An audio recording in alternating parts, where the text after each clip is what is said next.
Okay.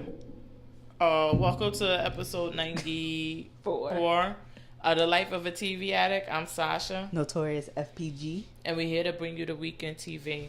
So what's good? We might as well start with RuPaul since we just watched it. Oh my God. So were you shocked? That Naomi was in the top? Absolutely. Yes. But then I when think I saw Naomi her, was shocked she was in the top. Once I saw her, I was like, oh yeah, she definitely deserved to be in the top. She was the best. We were just watching it, and I'm like, I think that Monet just didn't want to have to make the choice, because it's no way you just stood there hugging yourself, singing this song, and thought that was going to be enough.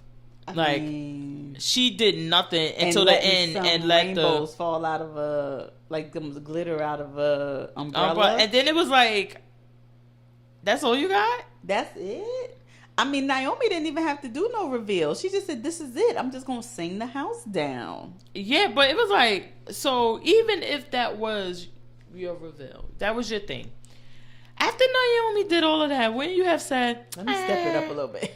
Let me not do that. It's that not was like she's clearly won. I'm gonna save this glitter for another day. It's unnecessary. I don't want nobody to have to sweep all this up. Yeah, why? Pit crew don't need that shit.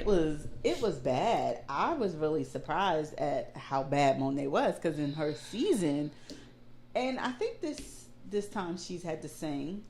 No, she has never been. She hasn't been top where she's had to perform. I don't think. Yeah, she I did think so. With the Pope. Yeah. But in her season, she was the lip sync slayer.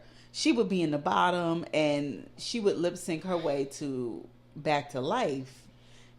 So I was like, what is this that we're doing up here today? It was bad. I think that's the only... I can't wait till next week so we can see whether or not she actually picked Monet, or if... Manila, or if she picked Latrice, which I thought Latrice needs to go back home. The looks are good on the runway, but that's about it. It's nothing in between. It's just the looks. I think Manila solely went home because she's more of a threat. Because this is your opportunity to send the front runner home. Mm-hmm. I really believe Naomi says, I could beat Latrice. I don't know that I could beat Manila. And I'm wondering if someone's going to call her on that, because up until this point, they've been report card. Who's had this many tops? Who's had this many bottoms? Let's keep it above board on how we're making these decisions. And Naomi was like, yeah, nah. Latrice saved me last week. And Manila is my one of the strongest competitors. Yeah, I'm going to take the opportunity. So, I was about to say, and that may have been it too, because honestly, Latrice, like, if it was down to me and Latrice, I'd be like, I'm going to go take a nap. I got this. I'm going to win. Like, so maybe that was her thinking, like, oh, I'm going to win this. So, and I know, because we were trying to get through it, you missed when they were having their little behind the scenes. Oh, don't tell me, because I'm definitely going back to watch it. That's why I just say I got to get me some guacamole and chips, because I'm going to go home and watch it. Well, no, you'll just see there's one part where they're going over, like, oh, well, I think Monique says it, that Trinity and Manila are the strongest competitors here because they've had the most wins. They've been in the top the most. Mm-hmm. So they are the strongest. So if you Naomi and you like, I'm going to take the opportunity to send one of these strongest bitches home. Yeah. That's how the game is played. Like, y'all trying to be so nicey because you all stars, but that's how you play the game. Yeah, that's true, but that was kind of crazy. It's shady. Oh, it's shady as hell, but that was crazy. But it was shady. I agree with you though. Latrice should have been the one to go. I think so too. But yeah, I can't wait. What did you think about The Masked Singer with Tori Spelling? So I know she's not A-list, but I thought she was a good one. No, I thought. So Tori Spelling is someone I thought was a good choice. Right. She's not. People would know who she is, and that's what kind of happened. Whereas some of these people, and we've said it, I think Margaret Cho was one, the football player was another one, where people like, they took off the mask and people like, oh, you're like, oh, okay. No, nobody's saying, again? They like, who's he again? And they like, oh, Nick Cannon got coming for the save. Oh, it's Margaret Cho. Like, oh, yeah, yay. I think that that's what I was saying before, is that it doesn't have to be someone who is like, I would love one A-list to be a surprise, or maybe one or two. Super out of left field. Yeah. But someone at least you could fucking pick out of a lineup. Yeah, you like, who? What? And I really enjoyed her story. Like, you wouldn't think that she liked to sing, and she was not, the unicorn definitely was not my favorite, but she was not the worst, where I'm like, oh, how is this bitch even here? So I was like, I really enjoyed that she was like, this was something that I always wanted to do, blah, blah, blah, blah. And the typewriter from her dad, that was actually his typewriter that he typed. Like they said, so many of the shows that we watched on. I said, that was really cute and got me a little in the feels. I like that it was her. I hope that more are someone who's recognizable. And Robin Thicke is slowly becoming my favorite person to guess, because he seems to be very methodical with it, and I like the way he thinks the alien is Rod Stewart's daughter. Oh, now he's on that. Yeah, because he said with her package this week, she talked about The Simple Life, which is the show that she was on when Paris Hilton didn't come back. And in her video, one of the guys hand her something. She said, "That's hot," and he was like, "That's what Paris Hilton used to always say on The Simple Life." And I'm like, that makes hella sense. Yo, and he said she likes to sing, so I'm like, okay. I think that's Robin helping Thicke, too, because he knows thinking. people, and I think that his thing about, is it the B that he thinks is Gladys Knight or someone? Yeah. He's like, I'm telling you, I love. He's like, listen to the vibrato, and I'm like, what? I was a vibrato. Yeah. I think so too. I think it's Gladys. The spirit fingers. Yeah. Ooh. I'm like, yeah, that's all. But yeah, he is, because he's really. I love this show. Thinking it's about like her. It's becoming like. You got two extremes. You got Robin Thicke, that's so girl. Go the details already. And then you got what's her name, Jenny, and she just like, I think it's him because he like to get high, but she be right. And it's like, oh my god. It's like, where did that come from? Her and Nicole. Even though Nicole, I think, was right with that was Jenny that got Cheech and Chong guy. Okay. Nicole ain't getting nobody. And girl, Nicole is she'll be like an airhead. I think it's Beyonce. Yeah, and be dead serious. Shut up. Every time I hear her making a guess, I'm like, shut up. Just shut your pie hole. I hate you right now. And she'd be like, okay, so we went on tour with the NSYNC, and there were 5 guys. So is it Justin Timberlake? I think it would be really good with Jenny McCarthy being on there if it was one of the Backstreet Boys as the bunny, just because that's the group. Not Backstreet, New Kids on the Block. Because that's the group her husband's in, and for him to who's she married to? She's married to the Wahlberg guy. Really, Donnie? Mm-hmm.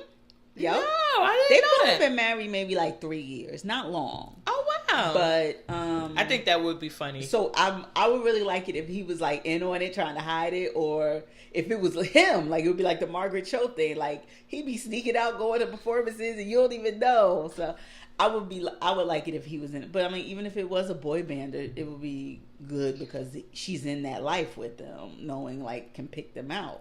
So that would be. Oh my god, yeah! But I just think it's so ironic that the two people making doing well making the guesses, it's like one who goes through all of these details, he got all of this, and her who just like, I think it gets high, so I'm gonna say Cheech and Chong. Pluck something out the sky, and it's like, oh damn, she right.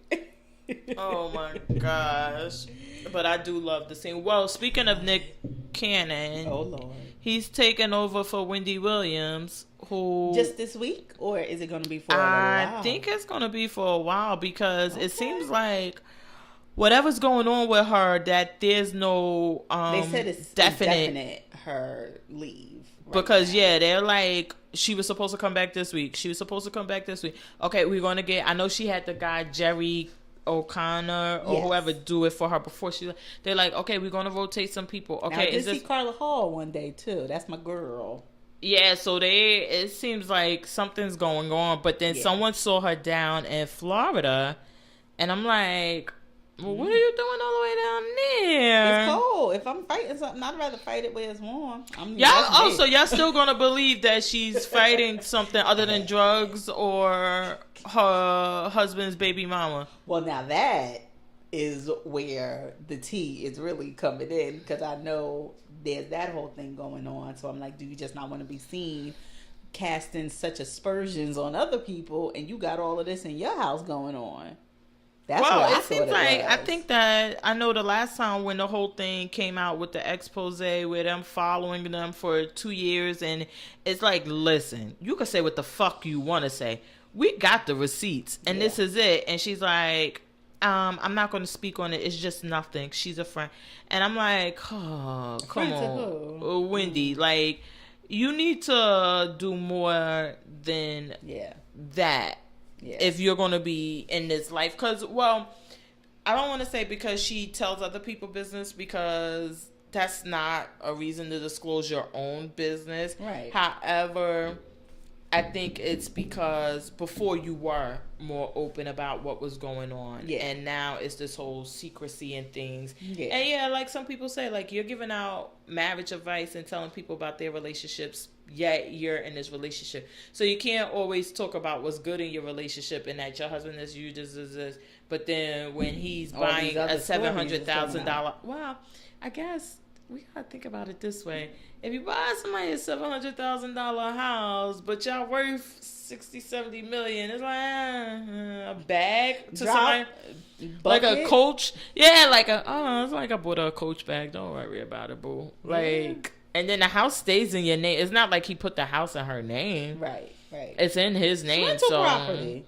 Yeah, like we claiming her on our taxes. Yeah, letting her live there rent free. It's just another dependent waiting for her to pop this baby out. But someone did, I think it was her mother or her grandma. Someone is saying that there was some violence between her and the husband, and she was spotted down in Florida. Okay.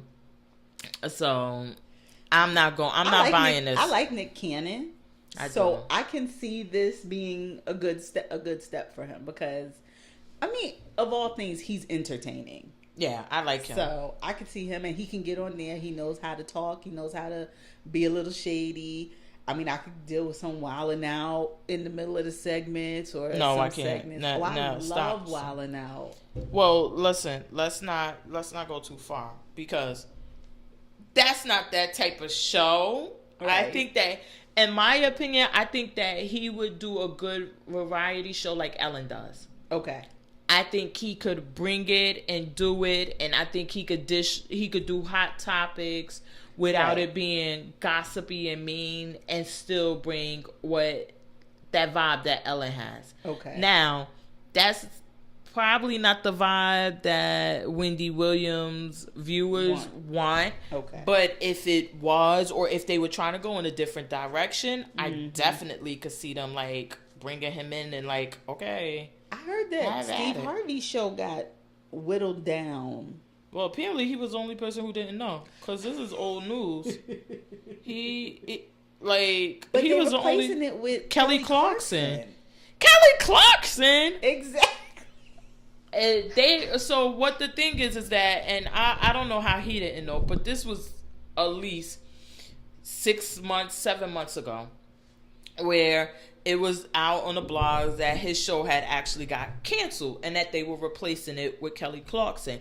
And he came out and like, no, that's not true. And then his show came back on from the high. So everybody's like, oh, I guess not. But it's been. Canceled. And then they came back with the thing saying, oh, no. We're giving a show to Kelly Clarkson and you're out of here. And it was like, well, in certain markets, we're going to get rid of Steve Harvey and replace him with Kelly Clarkson. Yeah. And he still was like, no, that's not happening. So I guess he just found out this week that I heard. That's really what's happening. Girl, I don't know. I don't see how.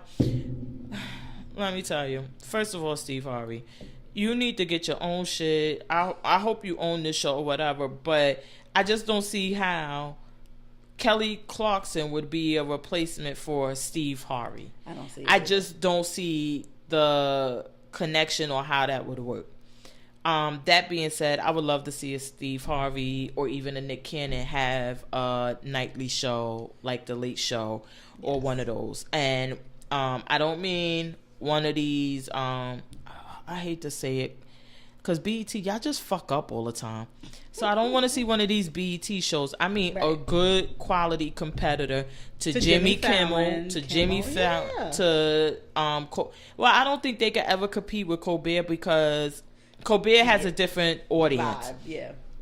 But I would love, and I think that Nick Cannon honestly is the guy, if not Steve Harvey. Yeah. But I would definitely go with Nick Cannon. Okay. I think he's the guy to do it. Maybe you could go to TV One or another.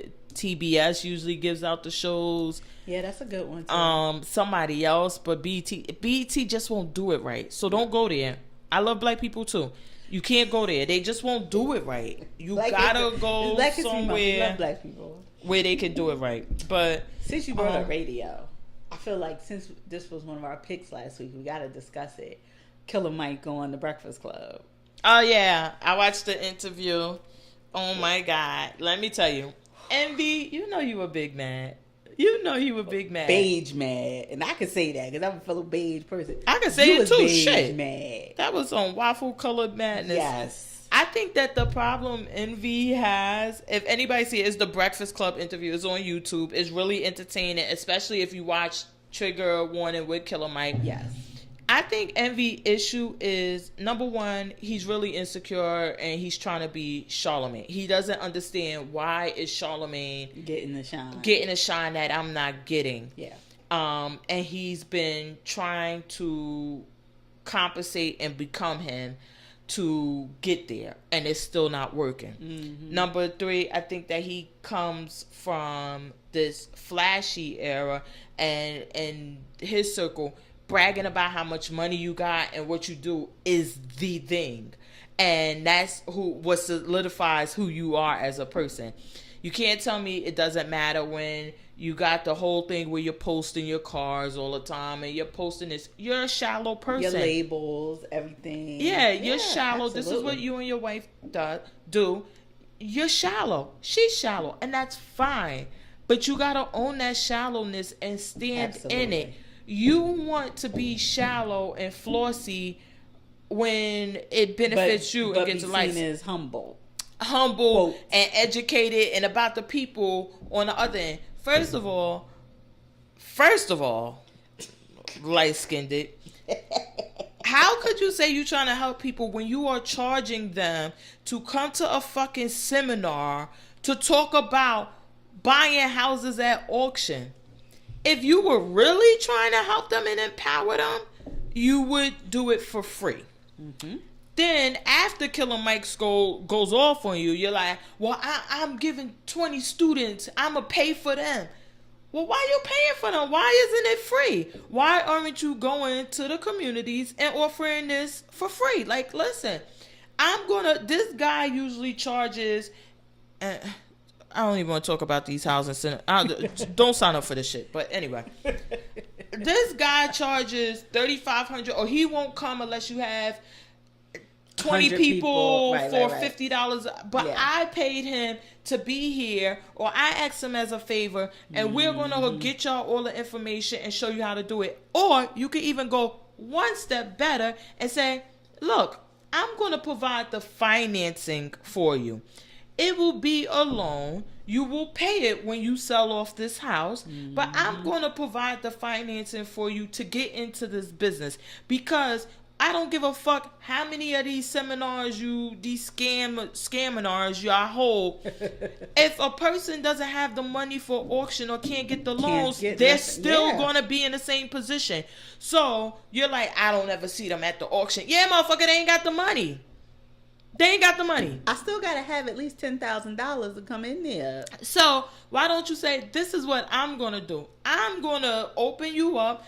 a line of credit or something so that you can go into the auction, you can purchase a house, you can have the resources to get the loans to finance, to flip this house or put the sweat equity into it. And when you sell it, you will pay me back. Mm-hmm. Or something. You're not empowering anyone. You are not. And because you're not that person and you're trying to be. When Killer Mike in this public school and private school, he kept calling him a chump, I was like, Envy is mad. That was the discussion that really got to me, because what Killer Mike was saying really touched me, because I went to a school in Newark, predominantly black, teaching you about your culture. You went there and you learned about your culture. We didn't get freaking Thomas Jefferson. We didn't get those days off because they was like, that's a colonizer. You ain't getting these colonizer days off. Yes, God. You bring your ass to school on these days. You better plug that school. And I mean, well, it's no longer in existence, but in listening to him, I was like, this is why when the school was up and bumping, it was so many people flocking to it, because when I in turn left and went to high school, I got none of it.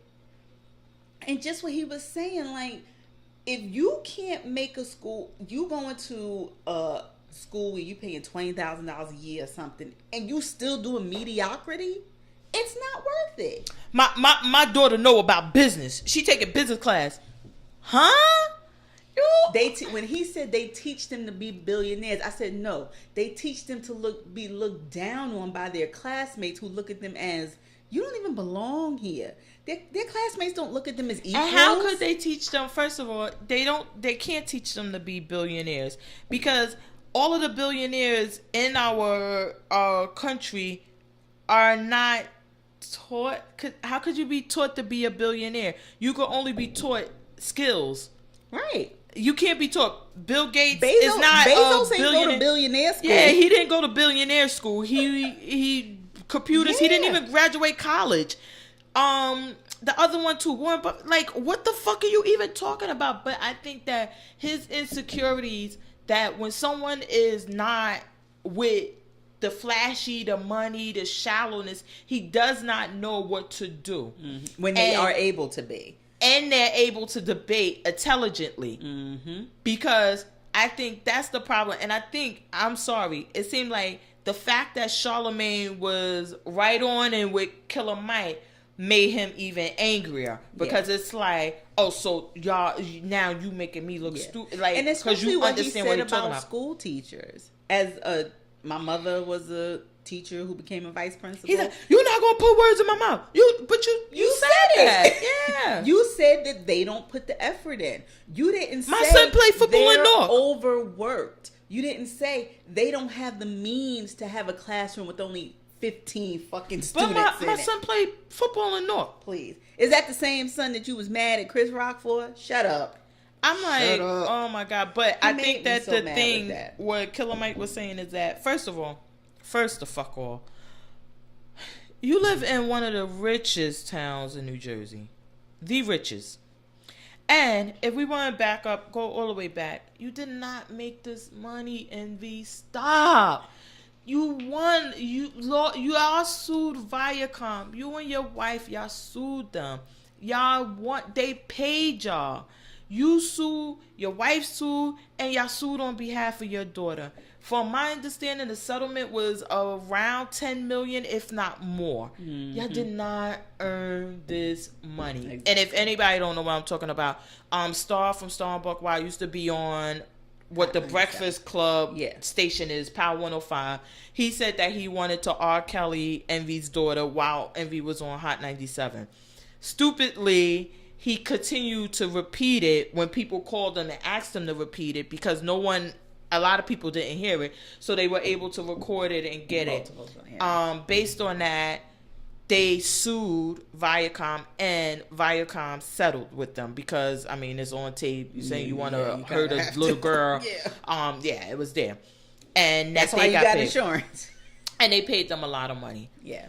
Stop acting like you made this money. You did not earn this money. You did not make this money. Stop it. Stop it. Yeah. Y'all live that lifestyle because y'all got this influx of millions of dollars that brought you from here to there. Yes.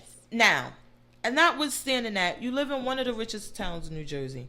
If your fucking public school bad, I don't know, you need to pack the fuck up. Because what the fuck is that millionaire next door daughter beating up your daughter at school? Like, girl, what? I'm like, what? It didn't even make sense. Oh, there's only 8 kids. Yeah, I bet if she went to the public school, there'd be 10. What the fuck are you talking about? It is literally, he lives in a town where Eddie Murphy used to live when he lived in New Jersey, where Swiss Beats and Alicia Keys, I believe, have moved out to that town. It's very affluent. If y'all ever heard Chris Rock on one of the comedy specials, and he's like, I moved to Alpine, New Jersey. I'm the best comedian in the world, and my neighbor's a dentist. It's that town. Yeah. It is that fucking town. What are you talking about? But notwithstanding that, because Killer Mike is not from New Jersey and he's from Georgia, and he did not know that that's where he lives at, he said, but if the public school is bad in your neighborhood, why don't you do something about it? Yeah. Exactly. I was like, get this motherfucker. Get him, Killer Mike. Get him. And he kind of chimed in, yeah, Diddy got a school in the Bronx, and Jalen Rose does too. Exactly. What he's saying is that this way of thinking, where you just get rich and you worry about being rich with your own and this and that, is not working. Mm-hmm. And that it's not empowering anyone if you're saying, hey, I'm rich, get like the me. Rest of y'all. Yeah, like my kids are having, your kids going, let me tell you. Your kids could really end up being Instagram models. Just because you're paying $50,000 is not making that difference. Yeah, it's not but you don't want to. You don't want to accept that. And I wish he would stop bringing up his kids on every time interview. Yes, because I think that he's not built to withstand any critique of them. Somebody coming back, yeah. Whereas Charlamagne doesn't really bring up his kids and wife like that. He says like, hey, I got whatever. But if he does, and someone says it, because I listen to the podcast and people have me like, oh, well, your daughter be smart. He's able to withstand it. Envy, you're just not. So stop. Stop.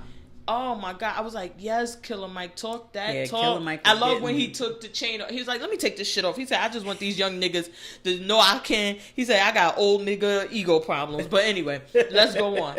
I loved everything about that interview. I love that they finally had him up there. I don't know what took him so long.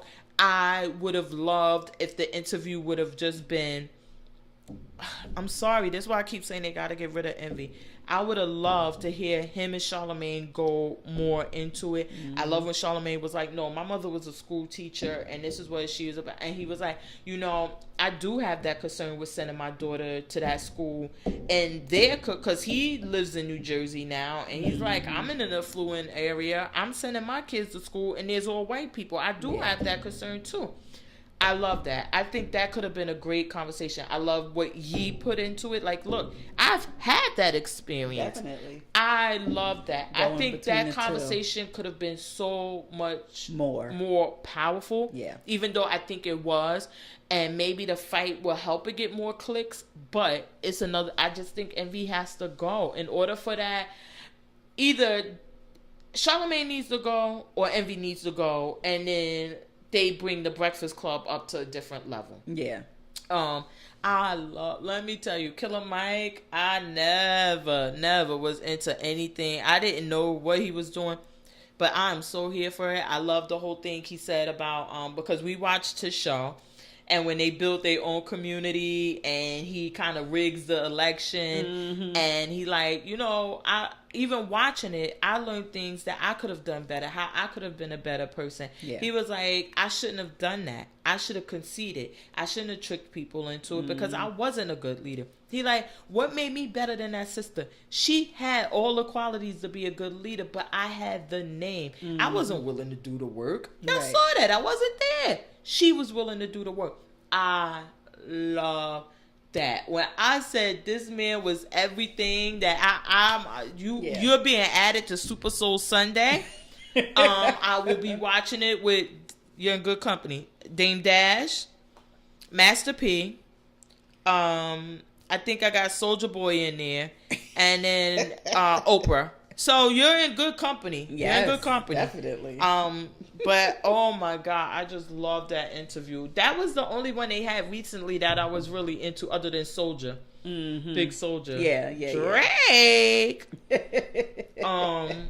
All the memes. Oh my God. Well, back to TV. Did you watch? Was there a Top Chef this week? Yes. Remind me. Oh, they went to Nashville. That was listed. Okay. So this week, and we had one where the guy was in the top, but he didn't have enough dishes. So they like, you just can't win. That was wow. And I was like, because we just had that discussion, like, should that be enough? And then it was the whole thing like, well, if they let people get away with it, then it would be like, well, why should I make the extra dishes when I could just put this up and still have a chance of winning? However, I think he dropped his. He dropped it. It wasn't that he forgot it. Because he came back with an extra plate. But because, he had a plate in his hand. So I don't know if because remember he was on the elevator by himself coming up. So that's where I was confused. Did he drop the plate he forgot and not have enough? Or what happened? Yeah. Because I was But he was in the top, and the husband and wife ended up having to share, which I thought was funny that they was fighting over the plate, even how good it was. I even know. though he wasn't eligible to win. I thought that there should be exceptions. Now, if it was something like that, like, not that you didn't play it enough, not that you ran out of the time, I did everything I could have done, is out of my power, and it is what it is. I think that and if I was a contestant, honestly, I'd have been like, I don't want to win that way. If you think his dish was better than mine, then don't. Well, I'm going to concede my win. I was wondering why nobody asked that, because they still gave him his props as far as he was in the top. Yeah. They didn't say whether he would have won, which I thought that somebody should have asked that question, or given it I'd have given, if I was Tom, I'd have gave a little dagger. Like, well, you wouldn't have won if this motherfucker hadn't dropped the plate. Yeah, I thought that's what I was. My opinion was like, they're like, oh, okay, well, you can't win. But yes, as a contestant, I think that I would have said, would he have won? It was his dish better than mine. Yeah, if his dish was better than mine, and based on these circumstances only, that he dropped it, I'm conceding my win. I don't even want it. I don't want to win that I'm only winning because I managed not to drop a plate. Now, if it's that, listen, you were the top, but you wouldn't have won, even if you had all 9 dishes, then I'd have been like, yeah, motherfucker, you know I'm the best. But I would have, because I think that those circumstances, anything else where someone's not plating enough or something, fuck you. But because how do you? It's not really a win. If I trip and fall and break my fucking arm, but you telling me my dish was the bomb, you better still give me that win, damn it. Yeah, I'm gonna fight whoever. And one of the guys that's getting on my nerves is Eric, the dark skinned guy. I knew you was gonna say that, because I feel like he has become this nice Top Chef bully, though. Oh, how I got my exercise ring open? What I was doing? But I think that he has become like this little, like, he's been getting away with it. And when he did it remember we had the episode where the girl was making a lemon pie, right? And he took her lemons, and he asked for them. He asked, but it seems like he's doing things in a way where it's like, are you gonna really be an ass and say no to me if I'm asking nicely? What did he do this episode? I messed him. Dave, that got kicked off. he was making omelets, and the one girl asked for some eggs, and then he came over and was like, well, can I get some eggs too? Right. And he like, no, I'm making omelets. I really need all of my eggs. Right. And I'm like, yeah, because why would you go to him and ask him for some of the eggs? Mm-hmm. And apparently he needs them for his dish. Yeah. He already gave somebody else some. So my thing is that would it be like, oh, I don't care if you don't have enough for your dish. If you're stupid enough to give them to me. Like, if you're nice enough to want me to not have something and be able to compete, then fuck you. I don't care. Because what made me think of it is like the thing that happened with the girl with the lemons. It was clear she needed the lemons more than he needed the lemons. Making a lemon dessert. And his thing is like, not that I'm even going to take one. Not that I'm even going to take 1.5. I'm just going to take like a whole bunch of these and leave you with 2 because I care about me. And it's fine to be that way, but don't be fake about it. And I see him as being fake about it. Right. Like, I'm trying to be nice or I'm trying to be cool and I just need it. And maybe we're entering this phase in our reality shows where they just, as they say, no more Mr. Nice Guy, because next week they're doing a team challenge and apparently one of the teams is really shit talking the other team. They do waffles or something. One makes waffles, one we saw that one, the frozen. And the girl is like, they are going in on her, and the girl is like, that's really not playing fair. We don't play like that. And when she says mama, she said, no. Don't call me mama. I saw, so in the preview for next week. They're going into this thing of, everybody is like, oh, we were being fake nice, but it's getting to the bottom and we gotta... Hold on. Let's back up. I ain't no chef. I ain't no home cook. I don't make fucking frozen waffles. Right. I eat frozen waffles. I totally agree with you. Why are you on a Top cooking Chef, show with frozen waffles? Yes, I absolutely agree. So, yeah, I'm going to call you on that. I absolutely agree. It's nothing. I guess it would be a way, like, if you telling everybody I'm frozen and nobody inquired about them being frozen. Right. Then it's like, why you put me under the bus? You could have let me slide. Yeah. But on the other hand, I would be thinking like, come on, you ain't even trying. Come on, we got Tom, Padma, and whoever else they gonna invite here. They gonna all know that they're frozen waffles. They've called people out for using less convenient ingredients. If you whatever, if you didn't make your own damn mayonnaise, you didn't make the mayonnaise. What do you mean you didn't make the mayonnaise? Exactly. And that's what I'm saying. But I agree with you. In watching Top Chef for, what is this, 16 seasons, you make everything. Do you think that this girl is kind of out of her league? I mean, we've seen the older girl and it's been a few episodes, and then when she said, like, listen, I've been trying to cook like everybody else because everybody's fancy and everybody comes from the, so I've been trying to do that and I'm losing myself in it. Right. Do you think, because for the life of me, I can't understand why there would be frozen waffles on Top Chef. I just can't. Yeah, I have to see the circumstances. Like, if she's telling me I'm doing duck confit and it takes me 13 hours of prep and I can't, dedicate to nothing else. But if you're telling me that you are not breaking down ducks, doing this, doing that. Let me tell you. And then I just don't understand kids used to make, I tell everybody, I'm like, oh, well, now my daughter lazy, so she used the water thing for pancakes. But before, we used to make I'm like, make the pancakes from scratch, they better. My kids can do it. It takes no time. But I use Prestige, but they not frozen. It's just the powder already. I was about to say, gotta add water. Even like for those, okay, like if you make it something quick, but even when I make waffles, it takes no more time. You get on Top Chef, they got all the ingredients. You measure them out, mix them, and it ain't do like them. Me, where I gotta get like, okay, which one's the cup? Okay, I gotta make sure I only have a cup. Most of the time, they're eyeballing this stuff. They're not measuring. They're not sitting up there like you're leveling off cup things and all of that. Even if you had to, I tell you no lie. Like I said, when I make waffles, I make them from scratch. It takes no fucking time. I know the recipe by heart now. Yeah. Why are you on Top Chef not doing this? So maybe he's just... I don't give a fuck what you did. Maybe he's just he is a nice guy, but I mean, if you need something, am I the bully for asking, or are you the dumbass for giving it up when you need it? Well, I guess so David was like, no, I need them. I need all of this.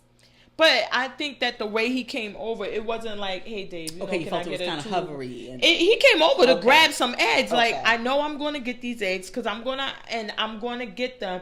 And he like, no, I need them. I'm making omelets. And it wasn't like, oh, okay. It was like, well, can I get... No. Yeah. And I feel like you're putting the other person in the position to then look like the bad person because they wouldn't give you eggs. And it's like, well, I wanted to make eggs and he didn't give me the eggs. And if he had, or whatever. Whereas I think that if he didn't give a fuck, that would be fine. I just think I don't like the fakeness about it. Right. Don't act like and only I don't know why it gave me flashbacks, like I'm in the competition, but it gave me flashbacks to the girl because when the girl was up there and they were like, it didn't taste like it didn't this and that. You are not saying, hey, I took the majority of her lemons for my dish. Right. Even though we're on a team, even though she should have had lemons because she's making a lemon dessert. I gave two fucks about her, and I took the lemons. Yeah. And you just sitting there like, I think that's the point. Like, and afterwards, like when it's something that said like, oh, well, I didn't care. You were stupid enough to give him up. So then people know, oh, like that's who he is. Yeah. I don't know. And he's done it a few episodes like, oh, can I get, or he does something. And I'm like, is this his thing? Like he's this fake nice bully, but I'm getting tired of this shit. Now the one who I thought was gonna be the resident angry black guy was the light skinned guy with the crazy but he's hairline. Gay apparently. Oh, he is. Oh, that no. don't mean he didn't. I mean, but that don't mean he ain't a. Look, I've been calling everybody gay. Oh my god, I don't know, but I like when he was gonna be the resident angry black guy, but he seems to be. Well, he's from Minnesota. Yeah. So I guess he like, he like, am I black? I didn't even know. So our guy who got eliminated this week, he's our Jersey boy. So it was kind of sad. They had just did a write up with him on our local newspaper, and my mother was like, "Well, you know they be knowing. That's why they did a write up because they knew he was going to get sent home." What about the guy who did this puff rice and?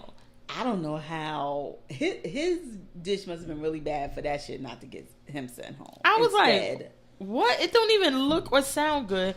Then I like when the other one said like, how you make a dish with a Minaj but don't say a Nicki Minaj song, like, right? And the girl with the salt around the rim of the plate. Well, I'm like, what? I don't know. I understand deconstructed is a thing. I don't see how you deconstruct a pot pie. So you telling me instead of having it in a nice little container where it's like crust, veggies, chicken, sauce, and then a nice little container of pot pie or pot of pie crust on top. I got all this shit in a halo on my plate, and now I gotta pour the gravy on it? The gravy looked like it had been sitting. It just didn't look appetizing. They said it looked pretty. I was like, I guess you'd have to be there. But she had the crust and everything. Like, I think you could get a wreath. It looked like a wreath to me, like a Christmas wreath. She had the chicken, the crust, the veggies, all in a circle in the plate, and then she had the gravy bowl, and you had to pour your gravy over it. And then I don't know, but that salt when he was like, it's salt around the rim like it's a margarita. How she even did that. I was like, damn. They tell you to take every episode of fucking Top Chef. They tell you if taste you your a food, top taste chef, your food, if you taste on your Top food. Chef, that means you have a restaurant, you've been cooking, whatever. Somebody really need to tell you to taste the damn food. And taste it as a composed dish. You taste each element and then you taste. I know they say you season every layer, but if you over season the veggies and the chicken, do you really need to sprinkle more salt on it at the end? I don't even that's what I'm saying. Like, it's gotta be a mental thing because even like the other night I made pasta and I put a lot of salt in the water to boil the pasta. So I'm like, okay, don't put no salt in the sauce because I gotta compensate for this salty ass pasta that's about to come out. But I'm like, why are they not like? It got to be a mental thing, and that they're getting mentally fatigued. I agree with you. We're at the top 8 now. Yeah, or 7 after this elimination. So yeah, they're getting close to the end, and maybe they're hitting their wall, and they. So I don't know. What I was gonna. Oh my God, Will and Grace, try again. Just we gonna act like this wasn't. Y'all didn't come. Okay, it wasn't. Wait me. Next week. Okay, it wasn't. Come back me. next week. Okay. When y'all come back next week, then we gonna act like oh, Will and Grace is bad. We don't even. We don't even need to discuss it because I watched it like what the fuck. Yeah, act like it didn't happen. Okay, I'm glad I wasn't alone by myself. Woo. Okay, so I gotta talk about Rent. Did you watch live, yes. Rent not live. I know. So the guy playing Roger broke his foot the night before the live performance. So, which I think they'll probably remedy this when they do another live show. They don't do understudies. This show Roger, ain't nobody gonna be here but Roger. If he dies in a fiery crash tonight, we just won't have a show. I think next time they do this, they'll have understudies because they could have done it live if they had an understudy. This guy would have just had to step in. Everybody else was there. You had the original cast. You had all these people that you had all these flown in. The guy ain't been on Flash in I don't know how many weeks because he been saving his vocals for his Rent live performance. And y'all can't do live. But I don't think I would agree with the understudy for this because it's the one performance.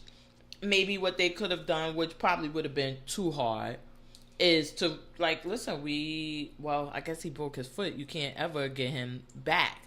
He had to keep it, well, by the time we saw him, which was the finale. Yeah. He had to keep it elevated, which we see Roger, all of them, this is an expansive stage. They're running up and down, running upstairs. So thank goodness the only thing that they plan on is taping the dress rehearsal the day before, which is what we all saw. Which most of the critique was, yeah, it was the dress rehearsal, but they wasn't giving it their all because it wasn't live. So it was kind of still, some people felt it was still kind of lackluster because, yeah, you're getting what I'm going to give tomorrow, but you're getting me on maybe 70. You ain't getting me on 100 where I'm going to go all the way in. So do you think because, like, I went to a Broadway play one time and, well, twice it happened. And the person that was supposed to, the star, one time it was, what was that movie? Aida or something that Toni Braxton was doing. Okay, yeah, I love that one. I went to go see Aida with Toni Braxton, and I'm only going because it was Toni Braxton, because this is like in the 90s or something. I don't fucking know where Broadway at or whatever. And on our way there, this is back when you could only have an AOL account. And you leaving hours in advance, you're doing everything, and we get there, and then and we're like, who the fuck are you? Right. And it's like, oh, not Toni Braxton. So then we're like, okay, we're going to call him and tell him, like, what the fuck? We wanted Toni Braxton. And they had sent the email like a few hours before, like, she's not going to perform. So if you want your money back, you need to let us know now, or that's it. You waived it. Yeah. And then another time I went, and the girl, she replaced, and she just wasn't as good as the original. And I guess my thing is that if I'm preparing to see, it's just like, what was the Jesus Christ, what was it? Superstar. If I'm preparing to see John Legend, right, and this one, and then the day it comes on live, and I'm seeing some guy, unless you're going to have an understudy that is the caliber of the original star, which I can't see. I didn't know this guy, but I assumed because I was black. No, nobody knew him. Okay. I did his IMDb. He's been on. He was on a couple episodes of Nashville, which I used to watch and still couldn't have picked him out of a lineup. and he's a country singer and an actor. He has like 3 things, including Rent Live, on his IMDb page. So like that's what I mean. Okay, like, so then that was a different thing. Hudgens, okay, who most people know from High School Musical. That part. Okay, so now I will agree with you on that. I just assumed that I didn't know him because I was black, and I was like, oh, he's not. The other anyone. guy. Did you know who the other guy was? He was black. Who, Mario? No, see, not even him. The one that was with Valentina. No, that's the guy from Power. Yeah, I'm about to say I knew. I was even say even with him without his mustache, I was like, is this really him? Who the fuck is this guy? Yeah, I knew him. No, the guy who was taping. His name is going right out my head. It was not Roger, but the other main guy. Did you know who he was? He wasn't black. He was on Dancing with the Stars. Yeah, he's black. He's Caucasian or he mixed, but he's black. Oh, I'm about to say he got to be mixed. He wasn't black. Primarily. No, so I'm just saying like, so I guess I would agree. If it's someone that doesn't have that big of a name, then yeah, you could have someone come in for him. I agree with you. You could replace John Legend. If it's John Legend, I don't give a fuck. Switch it to even next Valentina, week. I agree with you. You couldn't replace Valentina because some people were there for Valentina. Valentina, I would have to disagree only because we love and know Valentina. So good, she killed it. I thought she was excellent. Now everybody else was on 70. This bitch said 100, 100, 100, 100. I'm gonna make it rain on all of you. No, I definitely agree that she killed it. She did an excellent job. But I think that we know Valentina. I'm sure she has some other fans outside of it. But people watching the core wouldn't have been, this show would not. They would have saw a man in a skirt and would have been the same. I don't think that as long as the person was giving it. Yeah, but I'm saying like us, we would have been there for her Drag Race fans, and if they got a stand-in, they would have been upset. But these people that y'all was claiming, you could have got me Joe Schmo. You could have got the original cast member, and I would have been like, he know all the words. Yeah, I think that's so. Now that you say like, yeah, he's not that well known. Yeah, they could have got someone to stand in. That's the problem. It was not differently. If you don't like, yeah, I agree with you 100%. If you have a John Legend attached, maybe even a Mario. No. Let me tell you. If I thought anybody was bad in this whole thing, I thought Vanessa Hudgens wasn't that good. I really didn't like her. I thought, and maybe because it was out of her range. Yeah, and maybe it was dress rehearsal that she was trying to find what spot she was exactly going to be in. Because I felt like it was over the top. And it needed to come in a little bit. Did you see the movie? No. So my daughter said. Maureen is over the top. Oh, so maybe Maureen that was is perfect. Absolutely over the top. And the non-singing parts, I thought she played Maureen really well. The performance, like when Maureen does her jump over the moon, that whole performance piece she does, I thought she played that really well. Oh, okay. But when she had her her one-on-one with the girl, with that, I thought it was out of her range a little bit. So I think that's and that's what my daughter told me. I said, "Oh my God, did you see Rent? This was such a compelling story, and it was just really good." And this and that. She said, "Well, you saw the movie. What did you think?" I said, "Oh no, I never saw the movie." She was like, "Why don't you get your life together?" I'm like, "Oh my God." Okay. I mean, wait, hold on. Let me find a red box somewhere. I fucking gotta get the movie. Girl, you could probably get it. It might be on Netflix by now. No, I tried because I'm like, it wasn't. I was like, I gotta get this because. So they filmed part of that in Newark.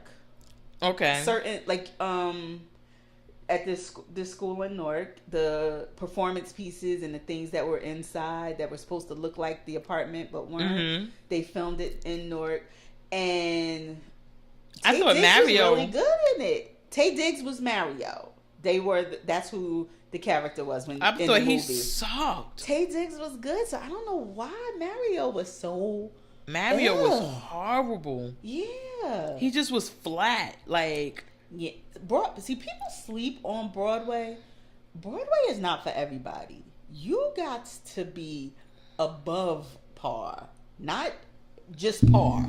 You can't be just anybody can do this, honey. And you only had to do it for one night. Can you imagine these people who come and do 2 a days? I'm like, he just, I was can't like, sleep on oh my Broadway. God, they Yeah. didn't have anybody else to get, and it's not like he's that big of a name where it's like, right. Okay, Mario is agreeing to do this.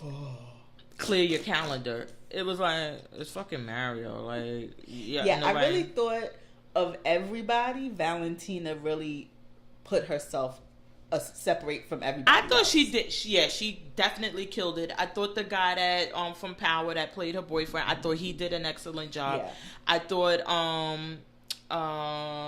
what is her name? Oh my God, the one that was the dope thing. Yeah, I thought she did an excellent job. Yeah, also she was really good too. I thought I didn't feel her giving less than like 80. I don't know, when everybody said that, I was like, okay, I guess I see their point because it is a dress rehearsal. Mm-hmm. But I was still really moved. Like, once you watch the movie, you'll see like the seasons, the La Vie Boheme, like those songs just touch certain things. And when you're watching it, and there were people watching this still that were in tears when Valentina dies. Like, that scene just rips your heart out in the movie. I'm looking at these movies now. I still enjoyed it. I love these live things, and I'm still gonna be here for them as long. Well, this was the first one I watched, and honestly, you didn't watch the Grease one? No, and I only knew about it because you were like on Twitter, and I was like, oh, let me go put this on and let me see what it's about. But yeah, I've never. Yeah, the story is very compelling, especially when you know, like. And they did a lot of tributes throughout, which I like too. Mm-hmm. And I love when the guy who wrote it, he died before knowing that it would be this huge thing on Broadway. Yeah, because they showed like when he had the off-Broadway performance, like he died shortly after, and then it becomes this big, huge, and it like 20 years later, and people still. Seasons of Love and La Vie Boheme, like these are things that people reference and people know exactly what you're talking about. So I really enjoyed it, and I'm still here for the live stuff. Jesus Christ Superstar was really good too. So I don't know if we can go back and watch these though. I don't know if they like have them on demand or something. Yeah, they are. They are. Okay. It was because I was like, I had told my daughter, I was like, oh, let's watch it. But for some reason, there were weird pauses in between. So in between each commercial break, it was like a long standing screen. And I was like, I didn't understand why they were doing that if it was taped. Because now, usually when they're doing it when it's live, it's like, okay, people are getting in place. You know, we're making checking mics. Okay, so that does happen with the live. Yeah, it does. Okay. But it's because it's sometimes where they come back and you'll see people running off the damn stage and you like, oh wait, this is too early. Y'all ain't do.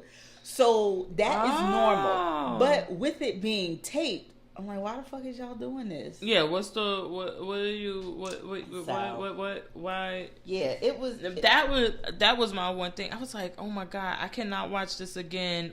I recorded it and I was like, I can't watch it again because I can't take those long breaks in between. So I was like, let me try to get on demand, and it was on demand. Oh, okay. All right. Did you watch they Amanda got one filmed live on Broadway. Oh, that would be a good one too. I saw it on Broadway and it was really good. I was crying then. That's what I said. She was like, oh, listen, see, now I'm gonna have to watch the movie and I'm gonna have to watch the one on Broadway. Yeah. Oh my God. And when they did the movie, that's when the one who plays Maureen, Idina Menzel, and Taye Diggs were still married. So they were married in real life. And then they did the movie. And Jesse L. Martin, he played his role. Yeah, in the movie. I saw that he came out. I remember that he was in it because at the time he was on Law and Order, and I loved Law and Order, and he was on the movie. You didn't realize he could sing like that too. I know, I didn't realize that, but I should have figured because Law and Order was filmed in New York, and like someone always jokes, every actor in New York City was on Law and Order, on the episode of Law and Order. And if you're an actor in New York City, more than likely you did Broadway. Yeah. I mean, it's there. Yeah. I really love that end where they all came out and everything.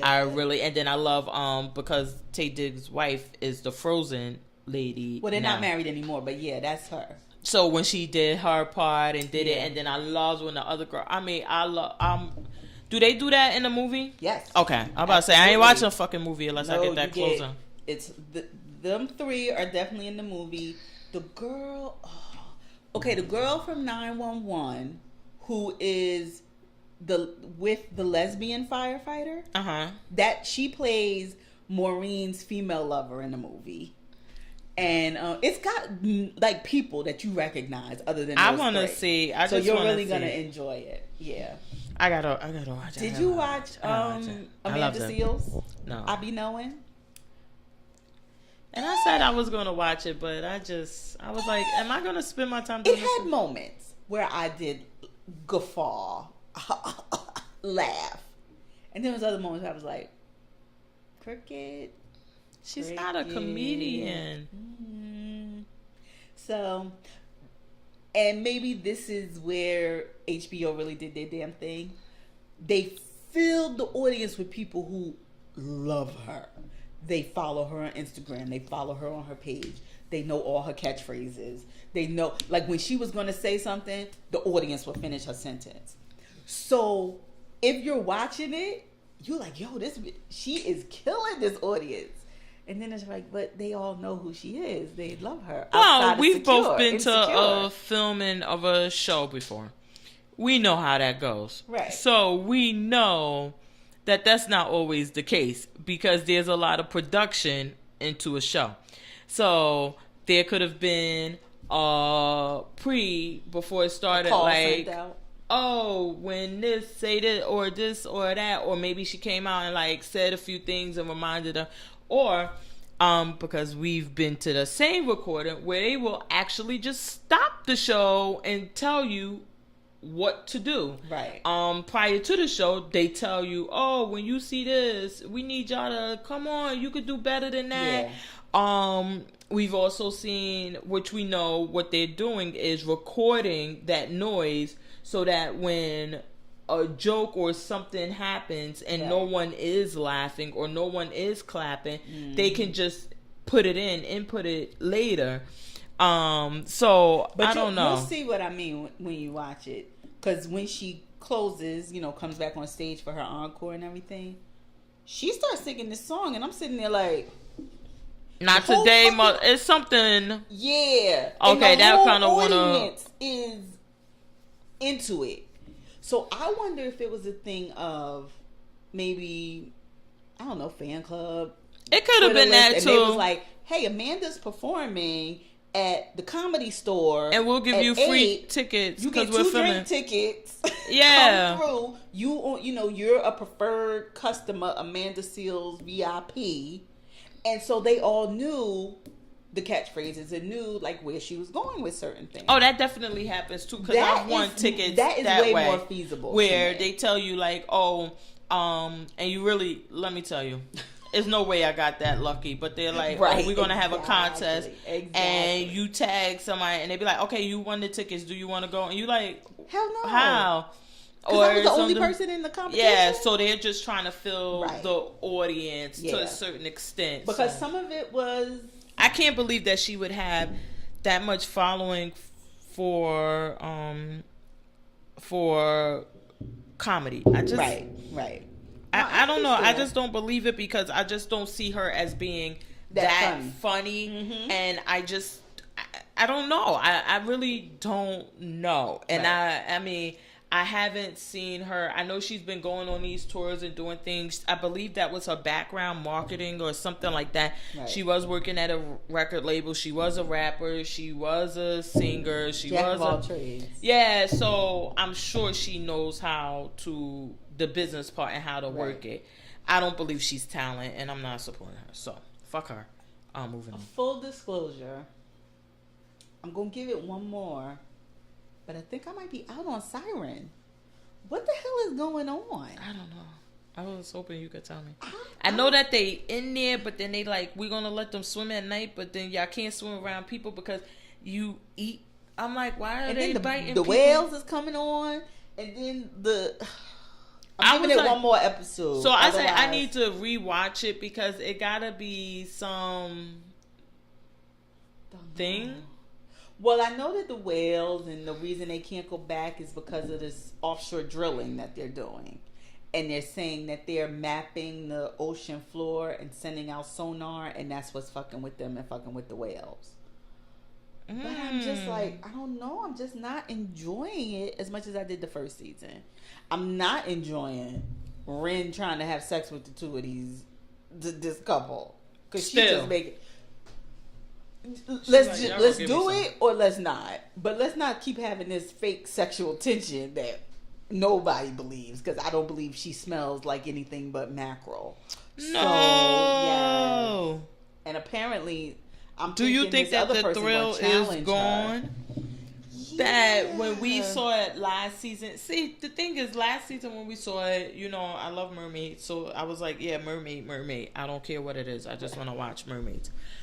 But to me, I thought it was still a compelling story and gave history of the mermaids.